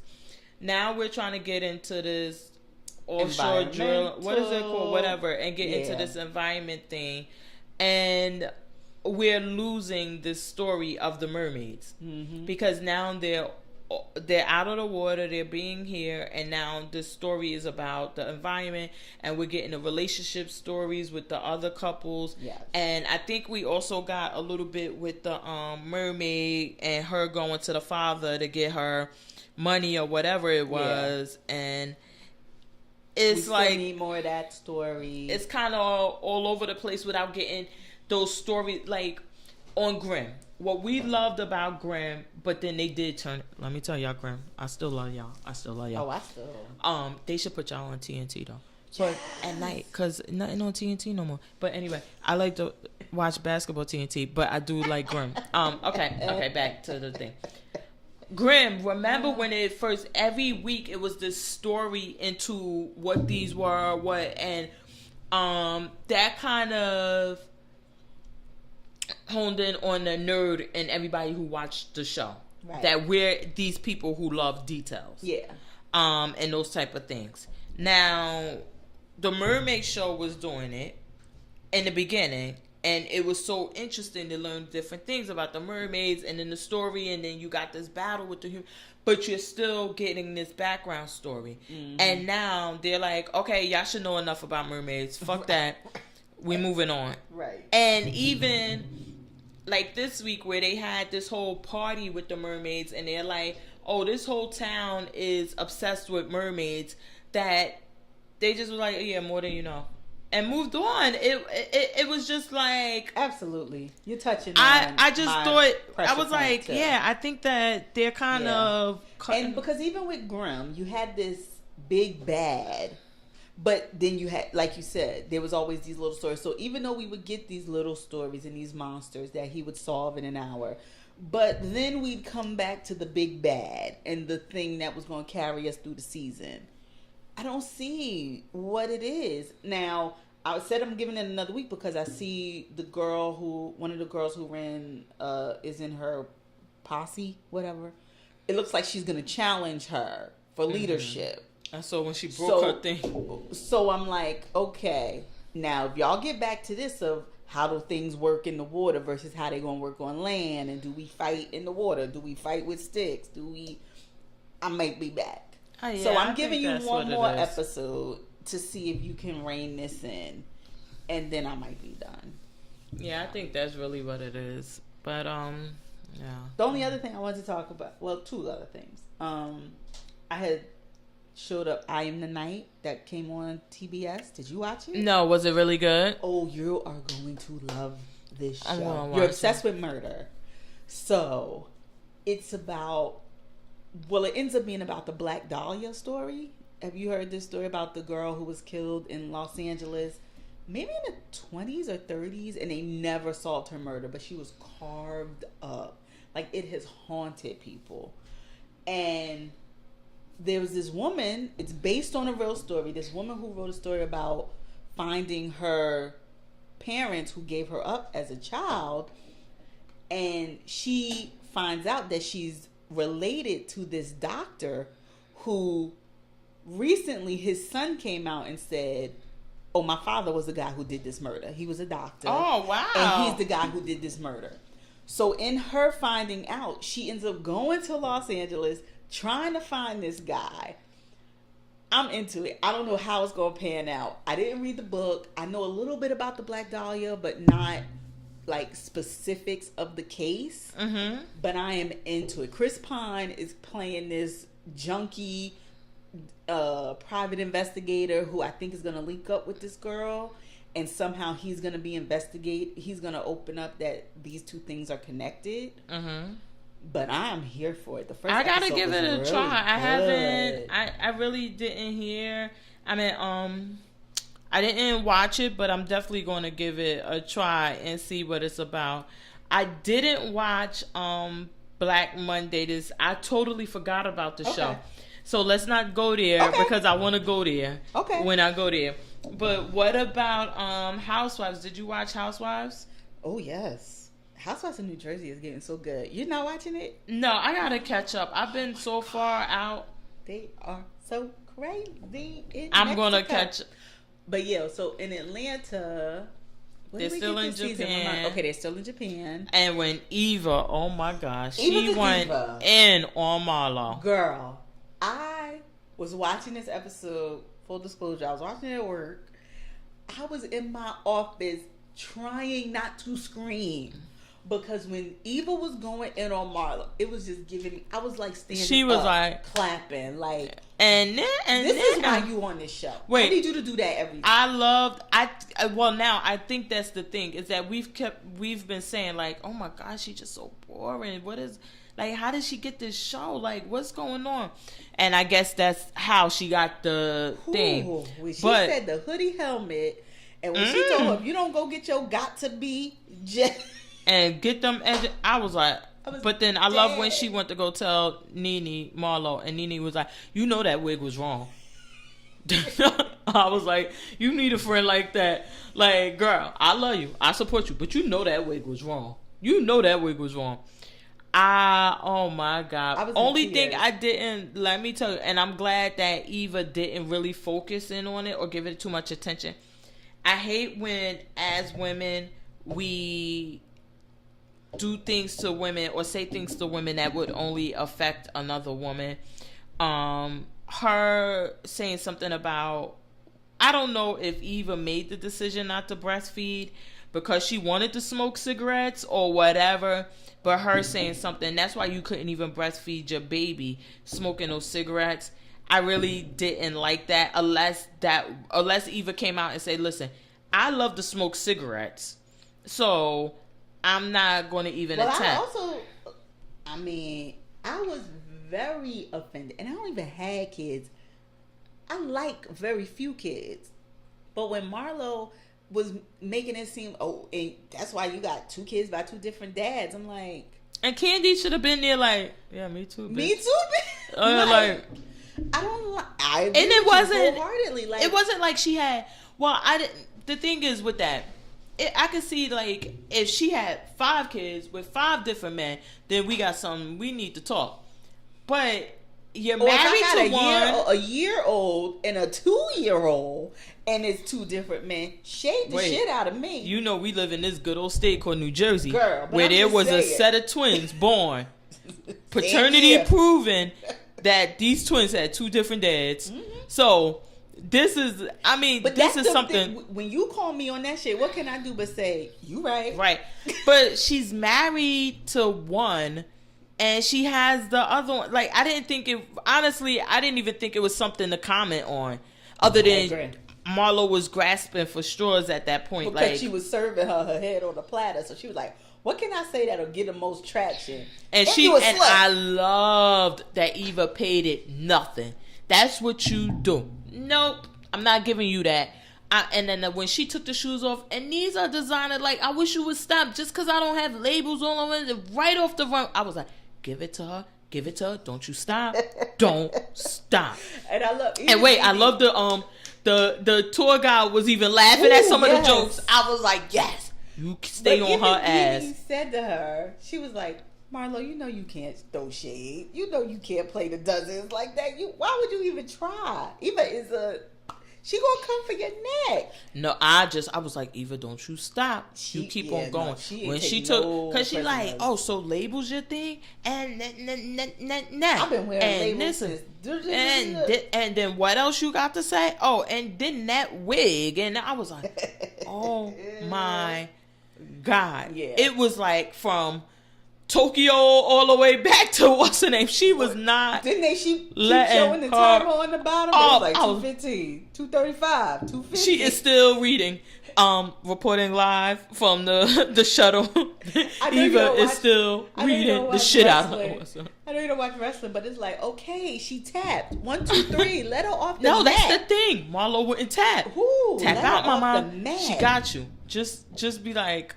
She kept going for the same thing, and it's like, and I'm like, smoke, and I was like, oh my God. But then I like that when she needed her at the end, when she needed a little comfort, Marlo was like, make fun of me all you want. I got this good wig on now, and we all right. Come on, your granddad, whatever. She was upset. So we see she ends up not leaving. Mm-hmm. And it was probably a little bit of what you said, like the lady said, like, look, you're going to get there. What can you really do? Mm-hmm. You're going to stress the whole way. Instead of, he may hold on till you get there. You just get to enjoy your trip. You're going to have to go through the stress of saying goodbye. Just enjoy the time you have now. One of my critiques of this trip is, bravo. Y'all got money. Housewives of Atlanta does pretty good in the ratings. Y'all can open up y'all opened up the budget to get them to Tokyo. Why are they going on these cheap American Groupon excursions? Hey, wait a minute. Don't talk about Groupon. I'm like... No, I know what you're saying. It was like... If one of them, if Bravo picks the excursions, or do they be like, okay, this is your options? And they be like, oh, we all want to go here. I don't know. Even like the karaoke thing was weird, and anybody, because the karaoke place looked like the killer was going to be and then the thing with the plastics on it. But anyway, girl, I watch a lot of American Greed and all of these other shows, and karaoke is a big thing over there. They are obsessed with it. I think karaoke is a Japanese word. Best y'all could do is them in this little room around a table singing karaoke. Y'all couldn't get them. They all know the words to already. Y'all couldn't get them in a club. Y'all couldn't get them in a drag club. Y'all couldn't get them anywhere to. It was like, this the best karaoke place in Tokyo, and Japan, Tokyo, or whatever. Yeah, it's just because it's Tokyo, Japan. So Tokyo is the city, and Japan. But I'm like, really, that's the best? Then when they go to the next place in the morning, it was like, well, we're going to play games. And it was like a bunch of things that they got together for these Americans. Like, Americans stupid. We give them anything. They don't care. Well, I liked when the lady was like, I said, I wonder if she gave all the people, the white people that came in this speech. Because she was like, oh, you keep quiet. You no much noise. So I was like, she ain't tell the white people that, did you? You saw these black people, you was like, oh, they about to show out. I'm like, well, no, they came in being loud, and she like... And it had already started. Y'all late, which we keep trying to tell y'all is a problem, but y'all continue to be late. And then it was like, okay, How did you feel about them leaving Nene? Why the fuck not? Why the fuck not? I'm tired of that. That's what I'm tired of them having someone be above the other ones, because number one, for me, it's like, okay, it's getting disrespectful, Nene. We seen, because we all said they probably got a glam squad up there. Yeah, we saw. And now we saw Nene has the ones in her room. So you got this whole team. It's a whole production. And are you saying that you're more important than us? That we need to wait for you because you're the star? And I'm sure that there's been discussions. I'm sure that there's been a few events that have happened that led the other ladies to that conclusion. Like, she's more important. So she's above, and things are going to revolve around her, because we even see the producer like, well, can we just film you doing this? Can we come? And she's like, no. How hilarious was that? She's like, no, get out. And they get out of here. I was like, oh, he chasing down the taxi and everything. About to get hit. Yeah, it was just like, yeah, I found it to be disrespectful at some point. Mm-hmm. Like, you're basically saying, hey, girls, I'm better than y'all. I'm sure Absolutely. Somebody else got, I'm sure a few of them have these people up there doing hair. Yeah. And like I said, I met a girl one time and she did makeup or hair for one of these shows. So like I said, I don't know if Bravo sponsors them or if they bring their own. They like, look, y'all gonna go away. Y'all free to bring y'all people if y'all want, but we only paying for y'all. Or if Bravo's like, okay, we'll have a makeup artist, a hair person, mm-hmm. or whatever. Yeah. I think that at this point, if I'm being honest, I could lose Nene on Housewives. I think that her being, I mean, we go in her room, she got the person with the hair, she got the stylist laying out the looks, the pick, the go. And it's like, okay, so you're putting on a show. Yeah. It's no more of this is how we're living our lives, this is what it is. And I'm like, I don't know. How did you feel about her? I don't want to call it making fun, but she was poking fun at Portia not feeling well. And, here we go. Oh, now Portia pregnant. She ain't going to be able to do nothing. Oh, child, you just going to have that baby. I was like, I don't really care for that. Because I'm like, this is her. She's had a miscarriage. She wants to carry this baby term. Like, you don't know I was about to say, have you ever been pregnant? Let me tell you. I know, that's why I was like, but I do understand your first time.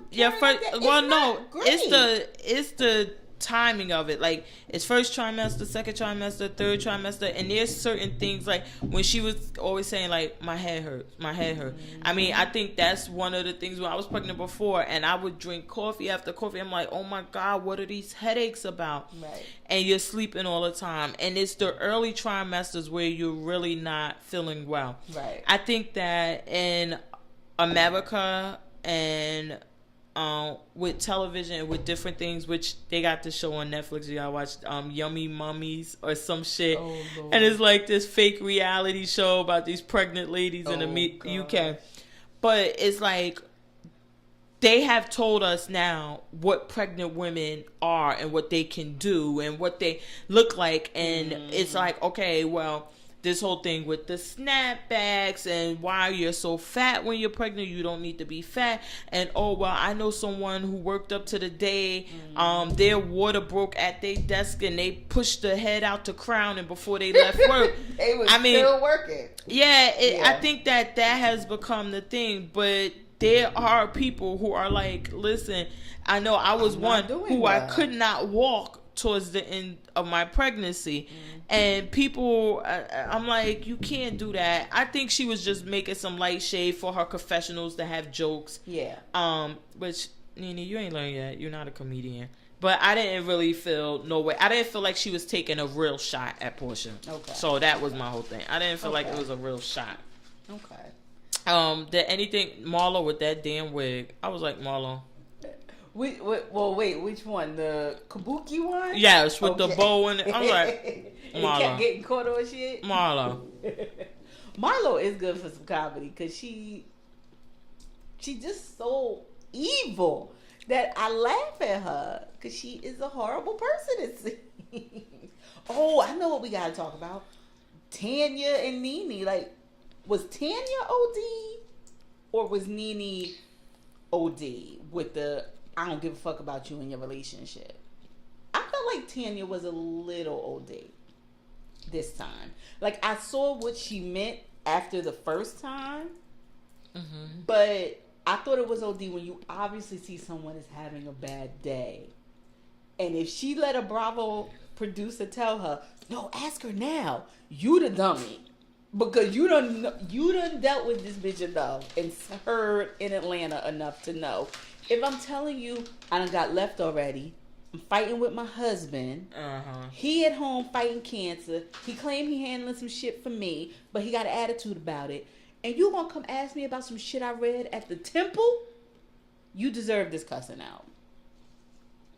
Well, she didn't get cussed out, but it was kind of I ain't having this conversation again. Yeah, I didn't feel no type of way because Hey, I kind of thought it was what you're saying.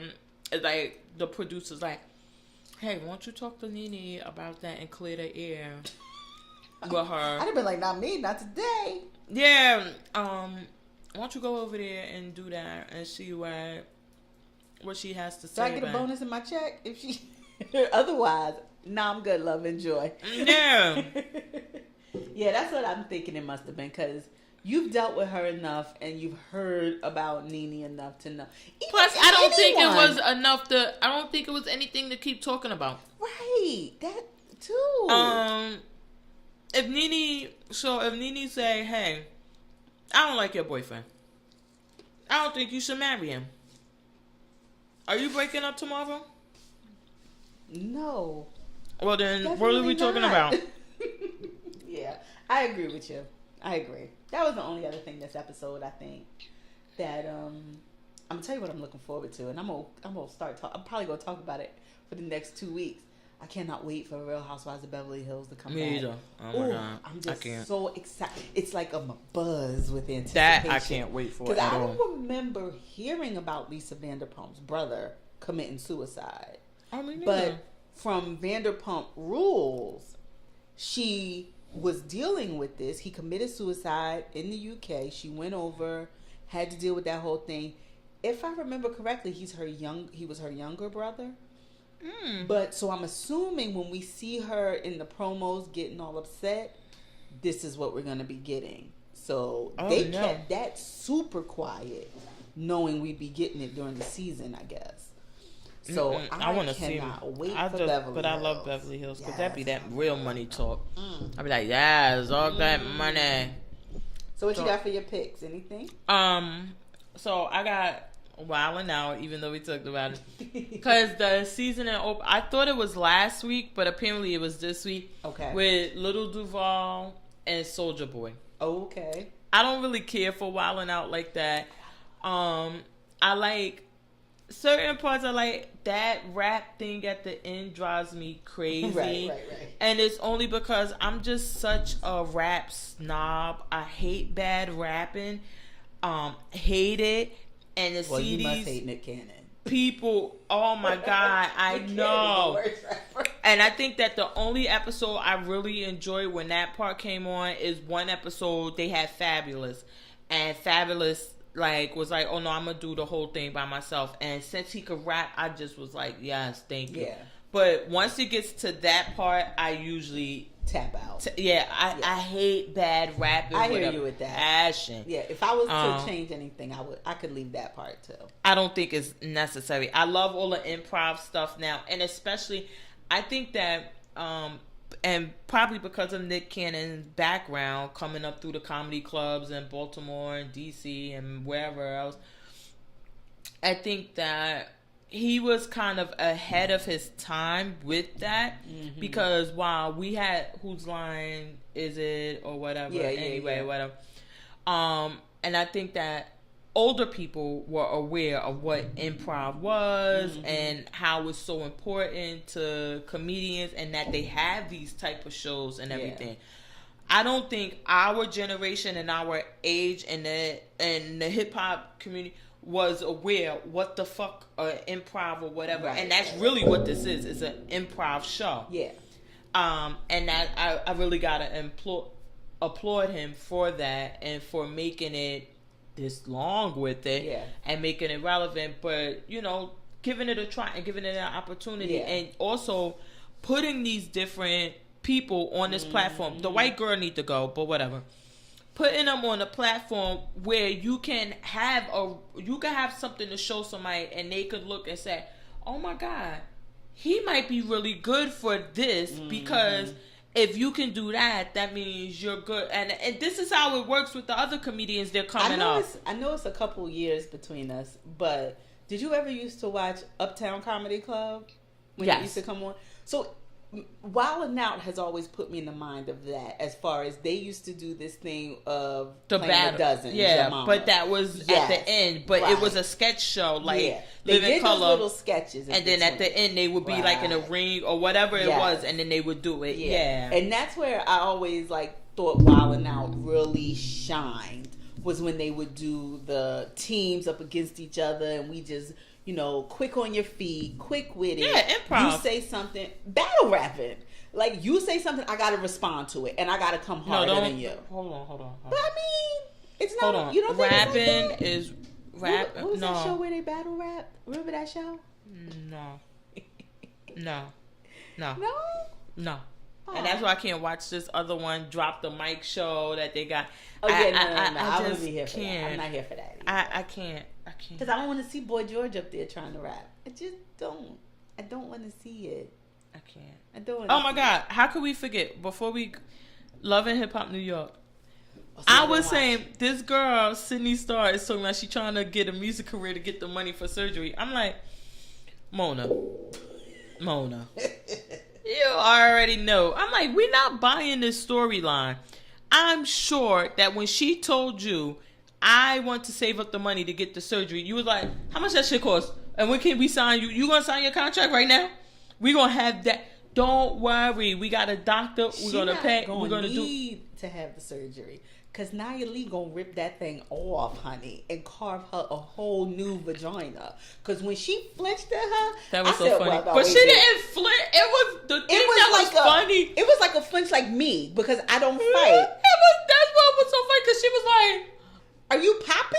Are you popping and locking? It was like me up there, like, you want to go? And I go, It was just funny. But I think that she told them, she explained to them in the car, like, what her issue was. She's like, listen, I took her saying certain things about my makeup, my dressing, that I'm not a woman. And that really offends me. I got that. And I she's saying that point. And instead of, that's what Mariah Lynn, which her and Nia Lee end up about to fight, is that she needs to convey that. And she was like, I'm going to apologize and explain to her what it is. The apology didn't go well, but whatever. But she's trying to basically say, like, I took it as an attack on me being a woman, and it's something that I'm sensitive about. And that I could totally see. But I have never seen Nia. I think that they're kind of ganging up on her, and I guess that this is the thing. Like, okay, she's going to be the punching bag for the season. Right. She's not getting paid much, so don't worry. If she does, like, don't worry about her. If she pop off. And we go to her like, yeah, we need you for some drama and a bonus. We're gonna get you that surgery. It'll be filmed live. You're not gonna get paid for film live. We're gonna do this. We're gonna have a host. Kendall gonna come out. Hold on. She gonna be sitting in the doctor's office and she gonna put on all of the stuff. You know how they make you put the hair in there and all of the stuff on, and then they're gonna stop, and then somebody it's gonna spread open and come out. She's like, hey, yeah, it's your girl or it's your boy. Whoever host gotta say that. And we're right here in the operating room with Sydney Starr. She about to. Oh God! And did the whole time Sydney's in her confessional, like, I never thought it would get to this day. Sydney, oh my Lord! Let them know how you feel. You about to go ahead and surgery. How you feeling, girl? Hey! I got the cleanest penis. Girl was about to be gone. About to be. All right, let me cut to y'all. What y'all feel about her getting this surgery? This was the other thing. Okay, so Rich's baby mama shot her husband or her boyfriend. Okay. Or husband, whoever who's been whooping her ass, who's been abusing. And the judge has no knowledge of this. There was never any history of the abuse between them. Because why would you be offering this girl jail time if you know she was, like, defending herself? Oh, because that's what they do. Listen. I know you're not a lawyer, but yeah, explain it. Yeah, this is what they do. They offer you and see if you're gonna take it, and then it's an easy win, and then we rack it up on our side. They're not like, listen, based on these facts, we should probably let this go, or whatever it is. I didn't like Rich thing about the public defender. I agree. However, I did like what he was saying is that if you needed money for a lawyer, absolutely, you should have called me. Yes. You are my daughter's mother. which means I also I need to take care Yeah. and help you out and make sure you're okay. Yeah. It's not enough. Don't tell me you didn't want to bother me and you didn't have the money. Yeah, you bothered me for bail. That means. Well, I think that wasn't even an issue because it just didn't seem like that either. And she's saying like that's why I didn't want to ask for anything else because you bailed me out of jail. Which sidebar, I wouldn't have thought Rich Dollars had $100,000 either, but hopefully it was just a 10%. He had to put probably a 10%, but he may have. I would think that in Mississippi or something. Okay. I think he does have money, but I loved. What I took away that was more important for the show, not Rich trying to tell us how the system worked because Rich, not the child support system. We know that. I was about to say that's the only system you know about. You ain't never caught no charge, been fighting a kid. Shut up. Shut up.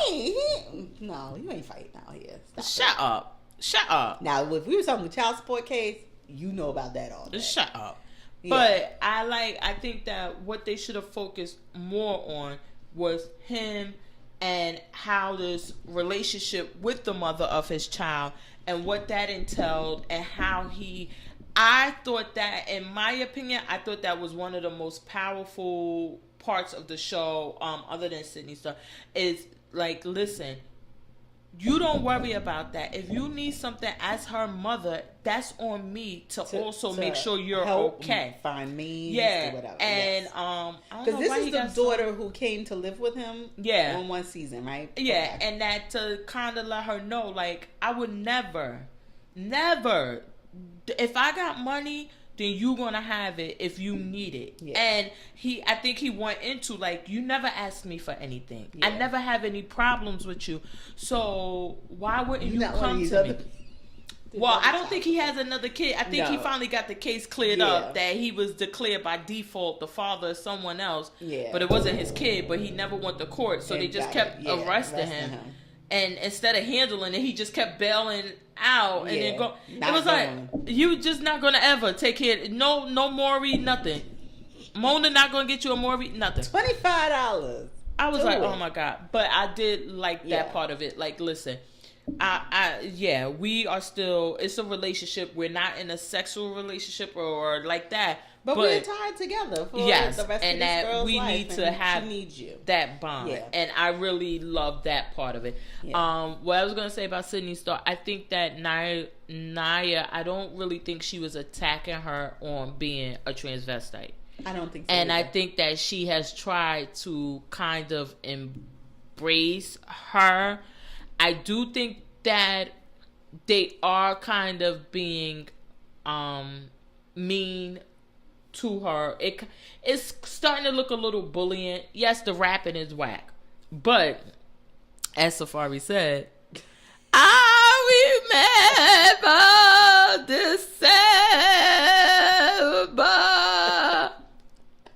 We had Erica Mena doing it, and there was no prop. Like, I would like them to kind of ease off a little bit because it's starting to be a little overkill. Yeah. But I don't see that Nia Lee was trying to, because even after all of the explosions, she's still not saying you trans that, you this, you that. Right. She's not. So it's not in her heart. So do you think because? Or let me not speak for you, Nia. Yeah. I believe it's not in your heart. Right. So do you think she took more offense at Nia because she's a female? Because I personally I was offended when she was at the diner with Jaquet, and the way he was laughing and reacting to her, even when she said she had a penis, it was kind of like, oh, what the fuck? And Rich was laughing at his reaction and everything. Oh no, but these are men. No. So that shit was funny as fuck. When she jumped up at that restaurant, I was like, hey.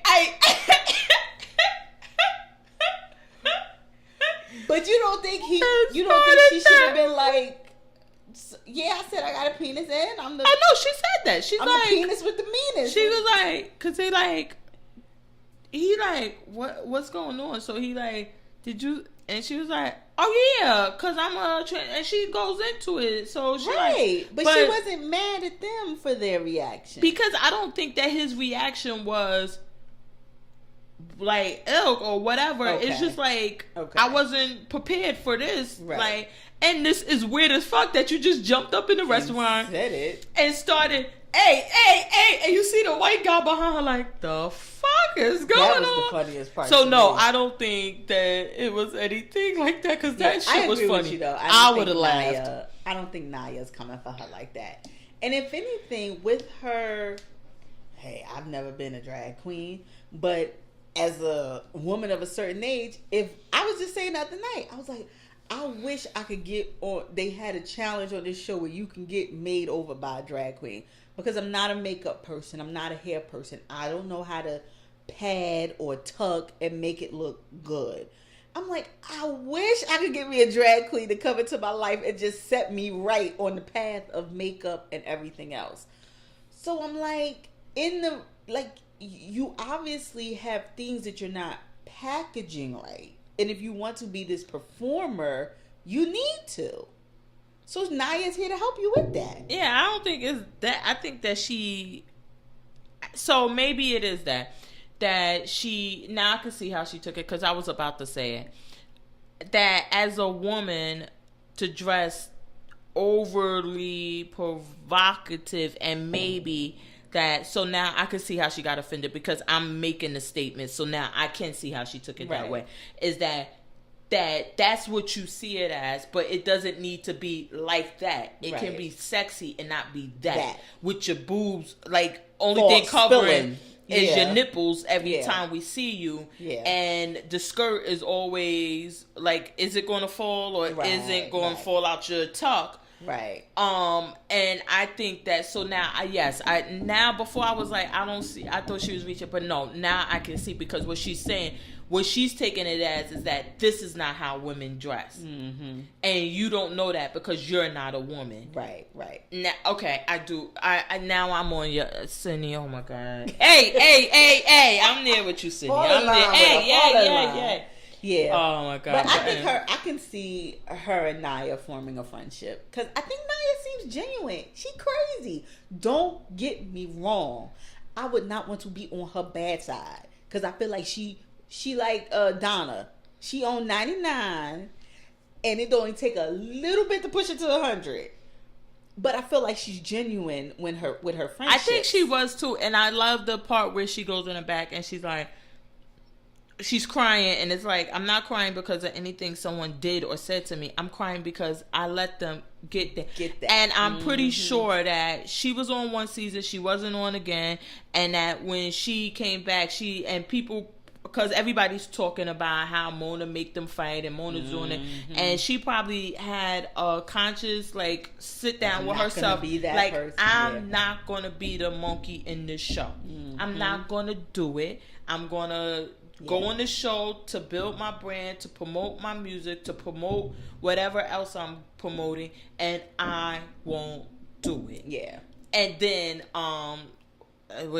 but I doubt she got the pull that Remy has, because Remy listen, don't put me in no situation where nobody throwing nothing in my face. Don't put me, if it's some of these no name or whatever, I don't even want to be in the scene with them. Yeah, we not even going here. Yeah. I think that's the issue, is now I let myself get out of it, and now I'm back to looking like one of the stupid people Mona got on her show fighting. Yeah. And I'm like, I don't know. Yeah. But anyway, and so Wild 'N Out was one of my picks. I watched this movie last night, which I've been trying to watch. Oh my God, hold on. So in the middle of the night, I had my baby, and I was watching this movie, and I'm like, oh my God, this is such a great movie. So when I got up and everybody's up in the morning, I'm like, oh my God, I was watching such a great movie. Y'all gotta watch it. And they're like, well, what was the movie? I'm like, The Bucket List. And so my husband like, with Morgan Freeman? I'm like, yeah, you ever saw this movie? It's just such 2010? A great... 2010? And he's like, that movie's really, mad really old. Oh my God. I'm like, really? Yeah. I'm not even, look, I'm looking her picks. Let me delete this shit real quick. So I'm saying, I'm like, well, I didn't get to watch the end. I gotta finish watching it. And my daughter like, they all die at the end, Ma. Why are you being... so shady. And I'm like, well, who dies first? Because, and I mean, I'm like so into this movie and whatever. Won't ruin it but I watched another movie. I was watching it in between commercials, the two movies. But it was on CNN, Three Identical Strangers. Oh. And it's about these triplets. They were adopted by 3 different families. And they didn't know that they had a sibling. Yes. And so one of the boys goes to the college that one of the other boys went to. And people started calling him his name. And he like, who the fuck is that? So then somebody like, come here, you look just like him. And they call him and come to find out like they were all adopted and this and that. So then one guy is reading the paper and he see these 2 brothers that found themselves and he like, oh shit, I look just like them. Yeah. That's me. Come to find out, I guess, spoiler, they were 3 identical strangers? No, the agency had got with this scientist who was doing psychiatrist or whatever. He was doing an experiment on them, the whole nature versus nurture thing, and he specifically was taking identical twins, and he just lucked up with these triplets. Their mother was like 19, got pregnant by this one guy, a one night stand, and had triplets.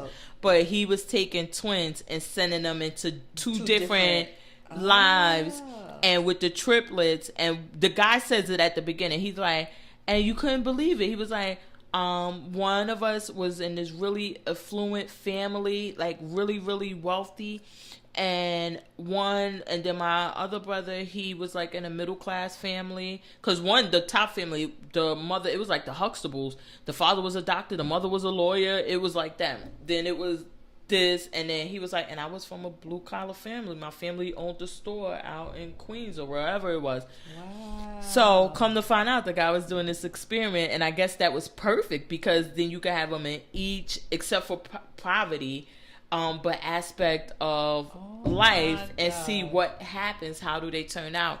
But I was telling my daughter, I say some of the things I was questioning and had concerns about was that whether this was whether some of their decisions were guided by this man, right? Because the one brother not testify, oh my god, but he says like, oh, they always stayed in our lives, they were recording us, they would come and do tests on us, it was this. And he was like, and then I told my mother, like, I don't want to keep doing this anymore or whatever, but they were always a part of our lives. And I was like, well, maybe what if they guided some of these decisions? What if they put him to come to this community college? Because why is a boy from a wealthy family at a community college? Right. Why is he then there? I'm like, so was it a little more puppet string going? Mm-hmm. But the old lady, she's like, don't you think this was such a great experiment? Don't you think it was this? And they were like, yeah, but he never released any of the data. He never did anything with the information. So it was like his own little thing. Yeah, his own little ant farm. Yeah, and it was crazy. And she was like, well, she kind of defended him. It was like, I don't think he did it because... He's dead, the doctor? I think so. Or I think he come on at the end. Girl, I fell asleep some parts. But I was watching in and out. I just couldn't... CNN, I don't know why y'all did this, but it's on demand. And they made it so you can't fast forward. Exactly. So I was like, not again. Done. I'ma just look. What was that? Was it a movie or TV show where they cut the part of the movie out?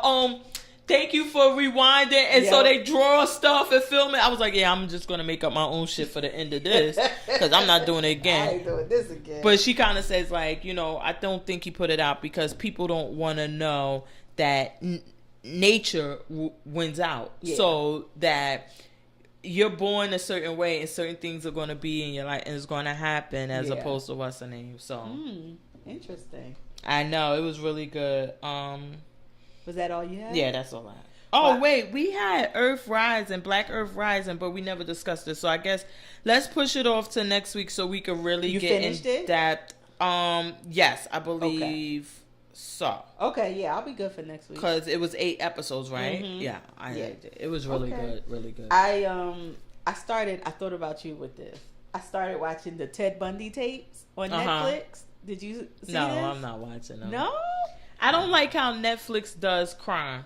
Okay. It's not my thing. I don't like this sensationalized, well produced, scripted type of Well thing. produced, you should.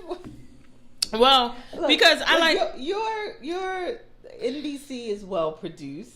well, I like my documentary and Dateline type of things where it's like you might get somebody saying some weird shit and Right. Keith Morrison, his face don't move anytime and he just sitting there like, so you really think we believe you shot her in the back of the head and the person say something stupid? Accidentally. I don't like all of these things where it's like Okay. drama shots and this and that. Even though I watch these shows on ID, let me tell you, it's some really bad acting going the I fuck was on. going to say, them on fucking ID. reenactments. Oh my god, they are horrible. But I like it because it's not well produced. It's not really well scripted. I really like it. But I can't. I tried to watch. Everybody was crazy about these Confessions of the Killer or whatever it was Oh, yeah, no, I one didn't year. watch that. And I was trying to watch it, and then the one with the nuns, and I'm like, I just I can't. watched It's The just Making too much. of a Murderer. I did watch that one. It's too much in it. I need some hands off. Okay. Like, let these people breathe. Let the stuff happen. Okay. And maybe I can get into it. And maybe that's probably why I preferred the Hulu, what's the name? Yeah. Documentary, Fire documentary over Netflix. I don't Yeah, know. yeah. It's like a lot of Okay. hands on. But was it good? Well, I only watched the first episode, but I'm interested to see it because they got this movie coming out with Zac Efron about Ted Bundy. Oh, so that's So why. I wanted to watch this and then do a little comparison and see how it turns out. But apparently this is this guy who met with him in the prison and just taped everything they talked about. Just everything. And they're doing it like they're talking about it on the tape and then they're giving you like when this was happening in real life, what was going on, when these women were coming up missing, and they're asking him about certain women and stuff, and he's like, I don't want to talk about that. And they're like, no, that's what we're here for. We are only here to talk about that. So I'm interested. It was only the first episode because I was like you, I was tired and I was tapping out. But I watched this other one on Netflix that's going to be one of my picks, Russian Doll. It's with it's like a Groundhog Day but with a female. So this girl turns 36 and she keeps dying on her birthday and coming back. So she keeps having to change things and try something different, but she keeps dying. Which I think they just had a movie like that, like Death to You or Yeah, Death Day this or is something. kind of. Yeah. So it's the girl though from oh no, you don't watch Orange is the New Black. Yeah. But if you watch Orange is the New Black, it's the Natasha from there. So Oh my god! So maybe it's a little funny. It's supposed to be comedy. Did you ever see this movie on Netflix, To All the Boys I Loved, or something? Love that movie. I was like, that is such a Love good it. movie. Yeah, I thought I had it as a pick. So good. They're supposed to be doing a sequel. Really? I love this boy. I thought he looked like a better looking Ralph Macchio. I thought he was so cute. I love the girl. I just love the whole movie. It was Oh so my good. god! I was loved watching. I was like, this is such a good movie. How did I miss this? I don't know because I watched it so long ago. I was watching Sex Education too. I like that. It's got renewed for a season 2 also. Oh wow! Yeah, so it I be gotta good. finish that one. Yeah, we'll do Black Earth Rising next week because I was like really into it. Every morning I'm on the bike like, okay, because you got to pay attention to every detail.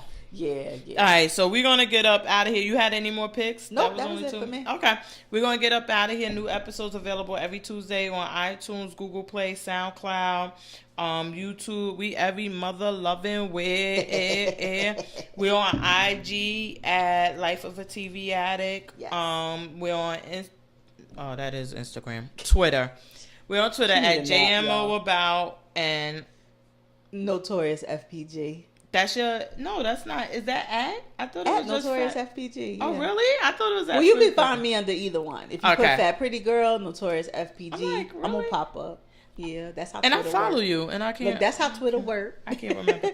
Well, and then you see they got the preview for Deezus and Mero. Yes, on yes, Showtime. Yes. They said they got like 300 people. They were asking them about their budget and stuff. They've hired like 300 people. What? So they gonna be coming. Whew.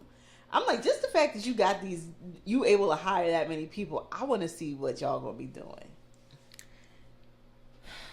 It's going don't make that face. Deezus and Mero. Don't make that face. Come. Now, Deezus, you maybe. Mero?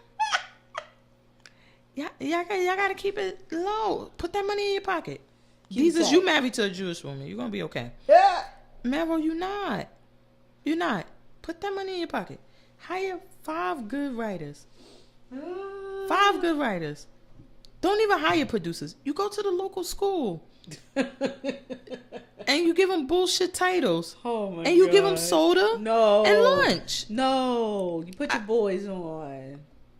Get your boy a producer credit. Put them on a fucking employment line that ain't on. Give them a producer credit they could put on their resume. Don't you do that shit. Don't y'all do that shit. All right, we gonna get up out of here. Hashtag stay addicted, y'all. My God. No, they can't.